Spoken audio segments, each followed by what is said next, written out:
বিসমিল্লাহির রহমানির রহিম। আজকে অনুশীলনী 9.2 এর অতি গুরুত্বপূর্ণ একটা অঙ্ক নিয়ে আলোচনা করব। তো শুরু করা যাক। আমি প্রথমত প্রশ্নটা লিখলাম, 2 cos a plus b equal 1 equal 2 sin a minus b হলে দেখাও যে a equal 45 ডিগ্রি ও b equal 15 ডিগ্রি। এখানে 2 cos a plus b equal 1 equal 2 sin a minus দিয়ে বোঝানো হয়েছে যে 2 cos a plus b সমানও 1, 2 sin a minus b সমানও 1, দুইটাকে একত্রে করে বোঝানো হয়েছে। 2 cos a plus b equal 1 আবার 2 sin a minus b equal 1। তো আমি দুইটাকে আলাদা আলাদা করে লিখছি। প্রথমত 2 cos a plus b equal 1, 2 cos a plus b equal 1 লিখার পরে আমি কোণের মান বের করার জন্য অর্থাৎ a এবং b এর মান বের করার জন্য 2কে প্রথমে সরিয়ে নিলাম। 2 cos a plus b এর সাথে কোণ সম্পর্ক নিয়েছিল, তো এটাকে যখন আমরা পক্ষান্তর করব তখন এটা ভাগ হয়ে যাবে। তো আমরা কোণের মান বের করার জন্য প্রথমত 2কে সরালাম, 2 গুণ ছিল, পক্ষান্তর করার কারণে এটা ভাগ হয়ে গেছে। এখন এ বি এর মান যদি আমি রাখতে চাই তাহলে এখান থেকে কসকে সরাতে হবে, আর কসকে যদি এখান থেকে সরাতে হয় তাহলে ওই পাশে কস দিয়ে এটা প্রতিস্থাপন করতে হবে। এই পাশের কস সরানোর জন্য ওই পাশে একটা কস আনতে হবে। এখন ওই পাশে আছে 1/2, আমার প্রয়োজন কস। 1/2 এর পরিবর্তে কস আনতে গেলে আমরা জানি কস 60 ডিগ্রি আনতে পারি। কস আনা হয়েছে বাম পক্ষের সাথে মেলানোর জন্য, আর cos 60 ডিগ্রি দেওয়া হয়েছে 1/2 ঠিক রাখার জন্য। পরবর্তীতে cos এবং cos যদি আমরা কেটে ফেলি তাহলে থাকছে a plus b আর এখানে থাকছে 60 ডিগ্রি। ঠিক এরকমভাবে আমরা দ্বিতীয় মানটাও লিখব, 2 sin a minus b equal 1, 2 sin a minus b equal 1 লিখার পরে আবার 2টাকে আমরা সরিয়ে দিব। তো 2কে পক্ষান্তর করলে গুণ থাকার কারণে, পক্ষান্তর করার কারণে এটা ভাগ হয়ে যাবে। তো ভাগ করার পরে এখন এ বি এর মান যদি আমি রাখতে চাই, আগে আমার প্রয়োজন ছিল কস আর এখন প্রয়োজন সাইন।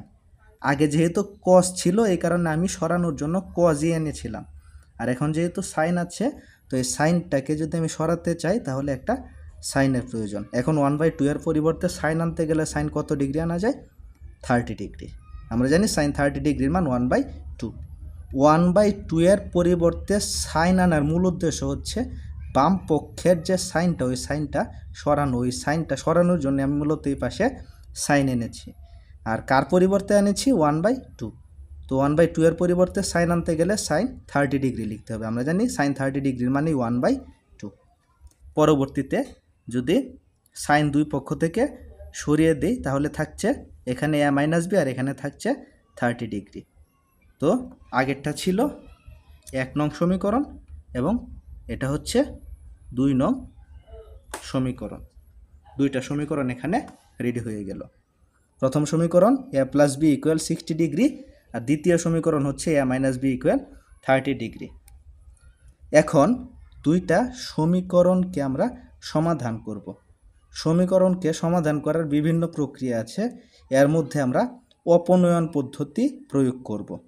অপনয়ন পদ্ধতিতে চলকের মানকে সমান করে যোগ বা বিয়োগ করতে হয়। তো এখানে চলকের মান সমান আছে, তো এই ক্ষেত্রে শুধুমাত্র যোগ বা বিয়োগ করলেই হয়ে যায়। তো আমি 1 নং এবং 2 নং সমীকরণকে যোগ করব। অপনয়ন পদ্ধতিতে সমাধান করতে গেলে দুইটা মানকে হয় যোগ অথবা বিয়োগ করতে হয় চিহ্নের উপর ভিত্তি করে। তো এখানে আমি যোগ করছি। তো কোন কোন মান যোগ, কোন কোন সমীকরণ যোগ করছি? 1 নং এবং 2 নং। 1 নং সমীকরণ a plus B equal 60 degree আর 2 নং সমীকরণ a minus B equal 30 degree. যদি যোগ করি তাহলে প্লাসের বি এবং মাইনাসের বি কাটা যায়, তো এখানে থাকে 2a। আর ওইটাকে যোগ করলে 60 + 30 যদি আমি এডিশন করি তাহলে হয় 90 ডিগ্রি। এখন আমাকে এ এর মান বের করার কথা বলেছিল, তো এ এর মান বের করতে গেলে আমার 2কে সরাতে হবে। এখন 2 এর সাথে আমার চলকের সম্পর্ক কি? চলকের সম্পর্ক গুণ।